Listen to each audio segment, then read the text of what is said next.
Et là, depuis ces dernières années, qu'on a essayé d'économiser un petit peu à droite à gauche, on se prélève entre 1000 et 1500 suivant les mois, quoi. En moyenne sur l'année, on fait entre 55 et 60 heures par semaine, quoi.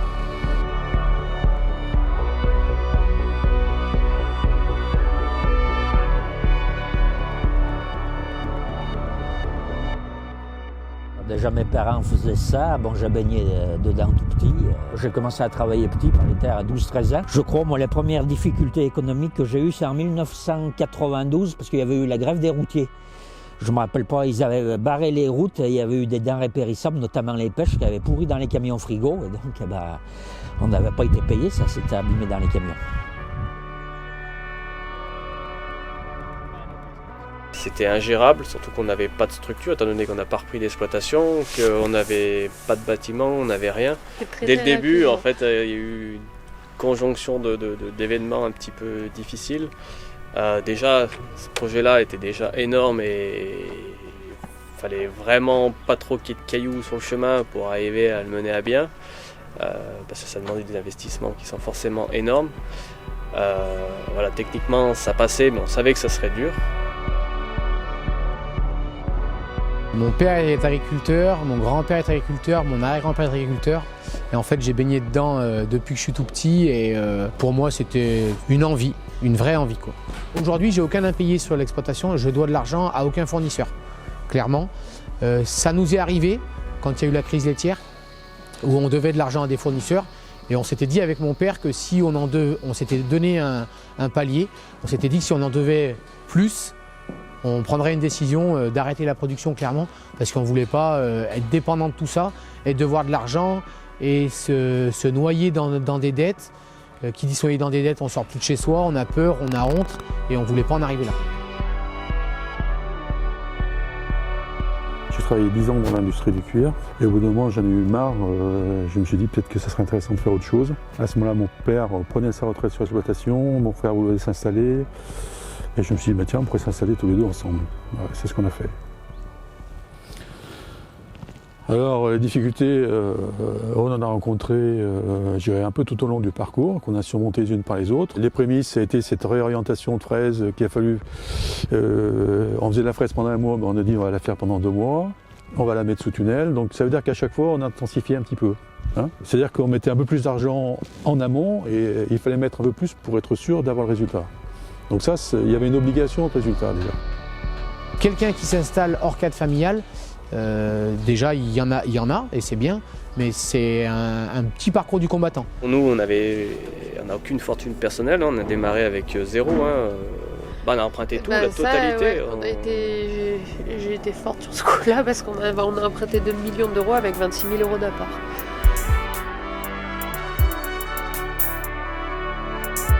Et on s'est retrouvés très rapidement avec l'entrée d'Espagne dans le marché copain, qui a eu des aides très importantes pour développer notamment la fraise. Et que nous, du jour au lendemain, pour résumer, la production de fraises était de l'ordre de 80 000 tonnes. En quelques années, elle est passée à 40 000 tonnes. Donc un exploitant sur 2 a disparu. Sur les fruits d'été, bon, notamment on avait des pêches, bon, c'est pareil. Il y avait pas mal d'importations de pêche espagnole, donc vu qu'elle rentre moins cher, donc nous pareil, après qui ça va, ils nous les payaient moins cher, les pêches.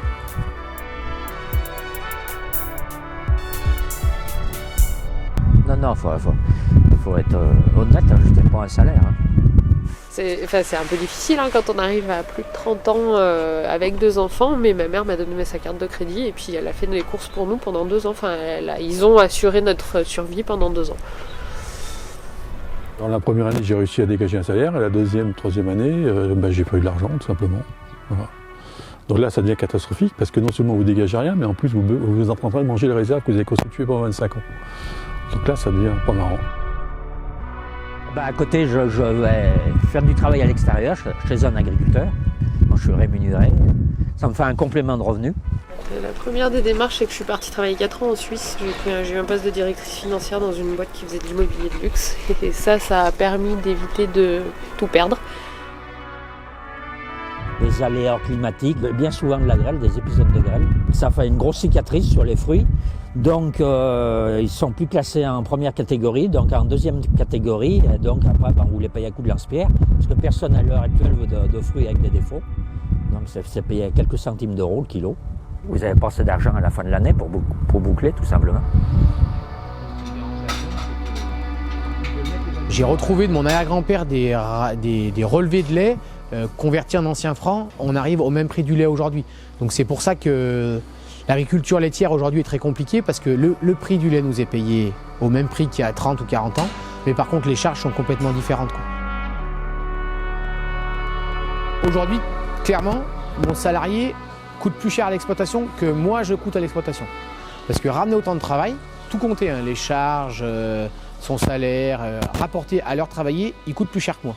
Honnêtement, ça m'embête vraiment, parce que je me dis que je suis chef d'exploitation, je gère mon exploitation, je suis aussi comptable parce que je gère la comptabilité de mon exploitation, je gère la vente de mes produits.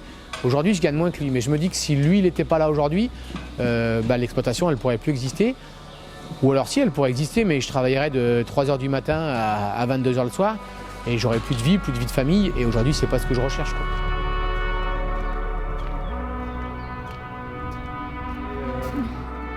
C'est surtout la structure équestre qui pose. Bien sûr que c'est un échec.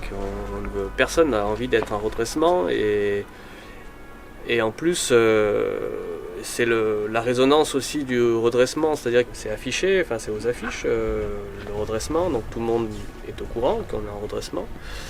Tout de suite les vautours tournent, quoi, donc chacun se fait ses petits plans. Ah bah tiens, moi je vais récupérer le terrain, moi je vais racheter le bâtiment et tout, alors que t'es pas encore mort, quoi.